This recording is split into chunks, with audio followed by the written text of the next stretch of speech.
Baik, sektor industri di Indonesia sedang berada pada tahap ekspansi, di mana hasil Pro Manufacturing Index of PMI Bank Indonesia pada kuartal 4 2023 yaitu sebesar 51,20%. Dan juga di era industri 4.0 dan society 5.0, di mana ekonomi sirkular menjadi alat penggerak untuk melanjutkan ekonomi nasional dengan mendorong ekonomi hijau. Dan PT Industri Jamu dan Farmasi Sidomuncul ini sudah menerapkan ekonomi sirkular. Hal tersebut dapat ditunjukkan dari program corporate social responsibility mereka sudah berhasil menjangkau 16.000 penerima manfaat di sepanjang tahun 2021. Dan selain aspek keberlanjutan, aspek keuangan juga penting untuk dilakukan, sehingga kami menganalisis kondisi keuangan dari PT Sidomuncul untuk merekomendasikan keputusan saham yang sebaiknya diambil, baik sell, buy, ataupun hold.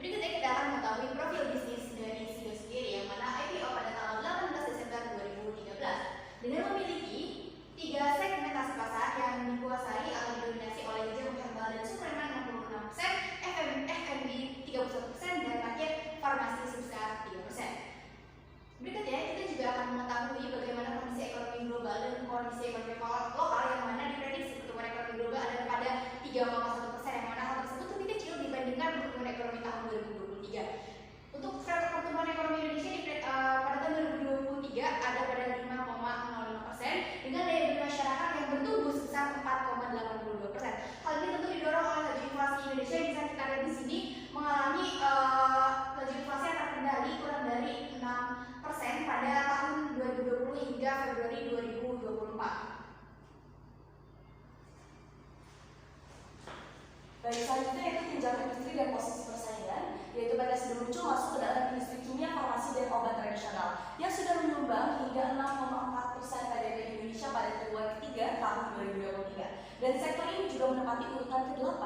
tertinggi dibanding industri lainnya. Dan menurut IDX Channel, yaitu terdapat 5 perusahaan farmasi terbesar di Indonesia, yaitu yang pertama ada PT Kalbe Farma, PT Scan Pacific, PT Sidomuncul, PT Kimia Farma, dan juga PT Desa Amerika. Walaupun PT Kalbe Farma ini masih memegang posisi teratas untuk perusahaan di bidang farmasi, tetapi PT Sidomuncul sudah menjadi salah satu ikon dalam industri jamu di Indonesia, dan juga produk-produknya sudah produk jamunya sudah diketahui, yaitu menguasai 38% pasar jamu di Indonesia.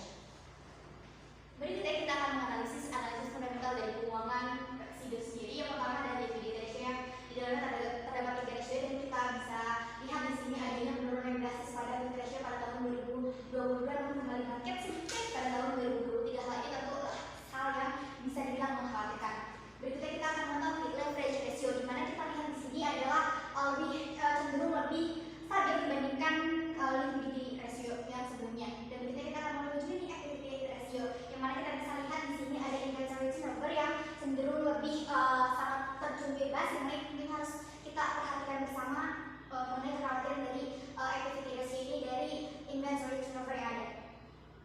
Berikutnya yang terakhir ada profitability ratio, jika dilihat pada keempat komponen dalamnya, yakni ada 4 di sini. Bisa lihat kita terlalu cukup fluktuatif, namun jika kita lihat pada salah satu rasio dari profitability ratio yang ini mengembalikan kepada pemegang sahamnya cukup baik. Jadi pada kesimpulan untuk analisis keuangan dari Sido sendiri dapat dikatakan bahwa keuangannya tidak stabil. Baik, lanjut dengan analisis akan Sidomuncul. Kami menganalisis valuasi saham ini menggunakan metode discounted cash flow atau DCF, dan kami mengkalkulasikan bahwa nilai intrinsik pada saham Sidomuncul itu berada di harga 470 lembar per saham, dan mengindikasikan kemungkinan overvalue pada periode Q4 2023 dibandingkan dengan potensi upside masa depan. Mengapa dikatakan overvalue? Kami melihat bahwa harga saham telah mengalami kenaikan 44,55%, itu dari harga terendah 3 bulan terakhir, dan harga terakhir pada saat video ini dibuat itu berada di 725 lembar per saham, dan menunjukkan margin of safety-nya berada di minus 54,44%. Dan di tabel di sampingnya ini adalah komponen-komponen yang kami gunakan untuk menghitung nilai intrinsik saham Sido. Yang pertama ada risk free rate, kami menggunakan acuan Bank Indonesia sebesar 6,25%. Lalu dilanjut dengan equity risk premium di 7,38%. Lalu beta di 0,18, dan beta ini kami menghitung dari kalkulasi harga penutupan di tiap tanggal 1 dari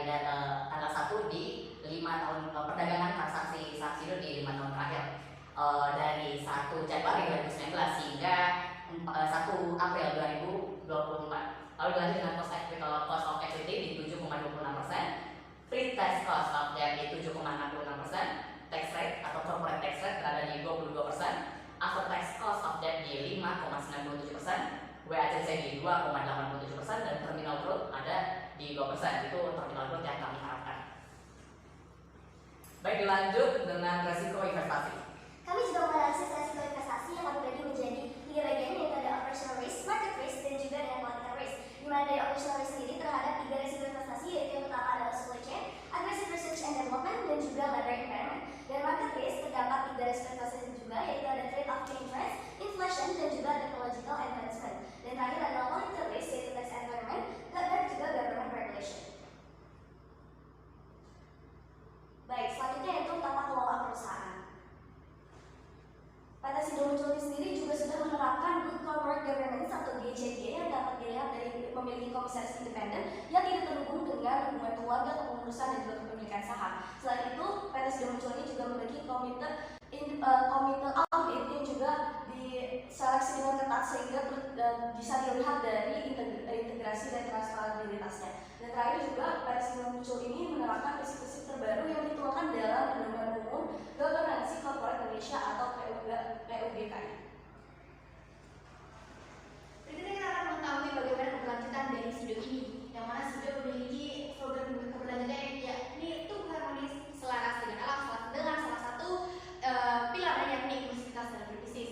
Dalam inklusivitas berbisnis itu ada program desa tempat 9 salah satunya dengan jumlah masyarakat penerimaan manfaat 412 orang dan juga dapat yang mengentaskan 93% masyarakat setempat dari golongan keluarga prasejahtera, yang mana ini merupakan suatu keberlanjutan yang baik.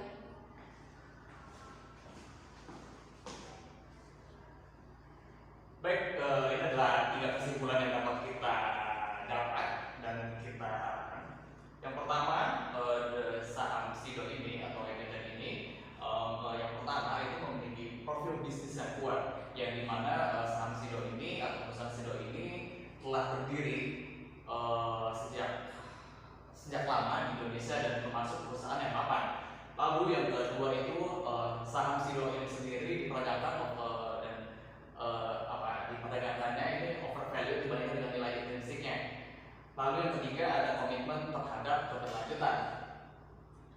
Lalu rekomendasi yang akan kami berikan adalah kami menggunakan analisis teknikal untuk mengetahui apa yang akan kami rekomendasikan. Kita melihat bahwa secara analisis teknikal di chart weekly di major trendnya itu saham Sido masih mengalami downtrend, namun di minor trendnya itu saham Sido mengalami uptrend dan naik 44,55% dari harga terendah 3 bulan kemarin. Oke, dan kami juga mengindikasikan bahwa saham Sido ini juga akan berpeluang untuk membuat pola Elliott wave, dan kita lihat bersama bahwa saham Sido ini telah menyelesaikan stage A-nya. Lalu rekomendasi yang akan kita berikan adalah untuk meng-hold saham Sido ini dengan target jangka pendeknya di 710 sampai 740 lembar per saham, jangka menengahnya di 900